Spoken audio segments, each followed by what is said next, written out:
So as far as the movies goes, what we're talking about right here is kind of the original story of the DeFeo family. Is that the name? Yes. So the DeFeos, and just we'll continue to tell this story, but it's not really spoiler alert. It's the DeFeo family that has these murders in the house that causes the benevolent spirits to appear in the quote unquote Amityville Horror with the Lutz. Sorry, I live in Florida, and right down the and the next kind of little area over is called Lutz. Oh. And when I first moved there, I was like, oh my gosh, this is just like the Amityville Horror. So I called it Lutz for the longest time. And it's Lutz. So if I call them the Lutz family by mistake, please forgive me. But you just need to convert everybody in Florida. Let them know that it's really Lutz. Exactly.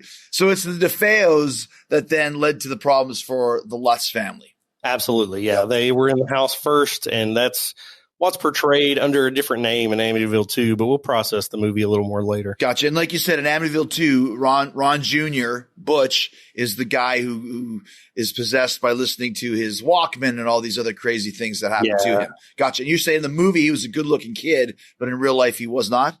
Right. Yeah, he was bullied a lot. Definitely as a younger kid, he was considered like a husky kid, and he grew up to be fine, but definitely had some issues. Well, yeah, how fine was he, right? So, okay, so let's continue on. So Butch is being bullied, and he's trying to rip off his dad for $20,000. And where do we go from there? Yeah, like Jamie just said, he threatened to kill his dad in response to his dad, coming down on him for stealing the money, and he acted on it. So in the early morning hours of November 13th, 1974, he took his dad at his word, and he took action.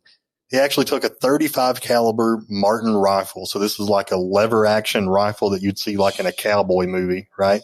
Right. So he took that into his parents' bedroom, and he fired 2 shots into his dad and killed him on the spot. Oh my gosh. I would think that his beef is really with his dad, that it would stop there, right? But he kept on going. When this happened in his parents' bedroom, his mom woke up, and in response, Butch shot her twice as well, and it killed her. So now he's killed both his dad and his mom. But he didn't stop there. He actually went into his sister Allison's room and killed her with 1 shot. Then he walked down the hallway to the room where his brothers Mark and John stayed and killed both of them with 1 shot each. Jeez. And then he went to his sister Allison's room and killed her with 1 shot. And then he went upstairs, and that's when he killed his older sister Dawn. And she was the only one with a gunshot wound to her head, where the rest were shot in the back as they were laying face down on their pillows. Oh my gosh. This all took about 10 to 15 minutes to happen. And after it was all over, Butch took a shower. He gathered up his bloody clothes and the weapon, and he left the house. He would later say that he disposed of everything in a storm drain. And then, to act like nothing was wrong, he went on his daily routine. He actually arrived for work at the car dealership around 6 a.m. So he tried to pretend like nothing ever happened. He went on his way and went to work.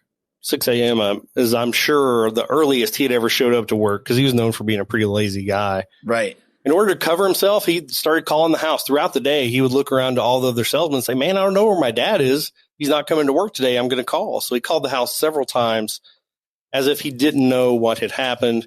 Around noon, he did leave the car dealership, and he went home after he had taken his girlfriend to the mall. So he's being social. He's acting like this is a normal day. Yeah. And then he finally gets to a bar called Henry's, which will come up later when we get to the Lutz family as well.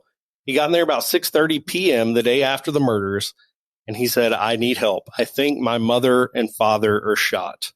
So his friends take him to the house. They call the police, and police go in and start finding bodies, and they come back out and say, yes, your mother and father are killed. And then Butch says, well, I also have siblings. Will you go check on them? And of course, he's committed 6 murders here, killing the entire family with this rifle in brutal fashion.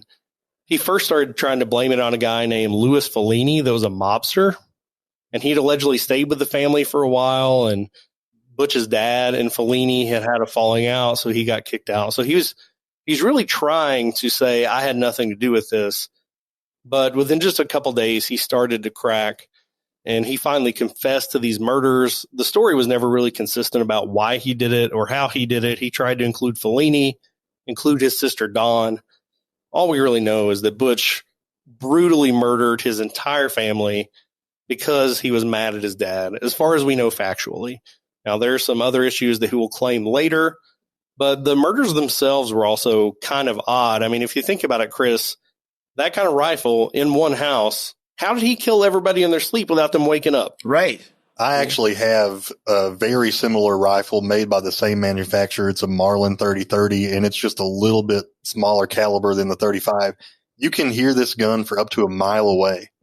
I'm going to call BS on all these kids sleeping through this. I think it's most likely that he shot his mom and dad, and then he made the other kids lay face down so they wouldn't be looking at him, and then he shot them in the back while they were laying down.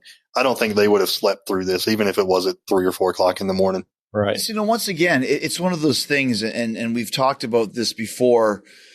You got a problem with your dad, and I understand kind of the frenzy, but killing your little brother, your little sister, all 4 of your siblings, I'm not ruling out the fact that there was some kind of possession involved.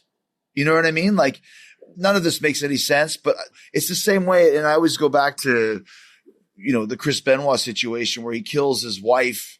And listen, you can't understand it, but the guy killed his wife. But then killing your own son as well, there has to be something different than just like, okay, I'm going to just kill this kid. I'm going to shoot all my brothers and sisters.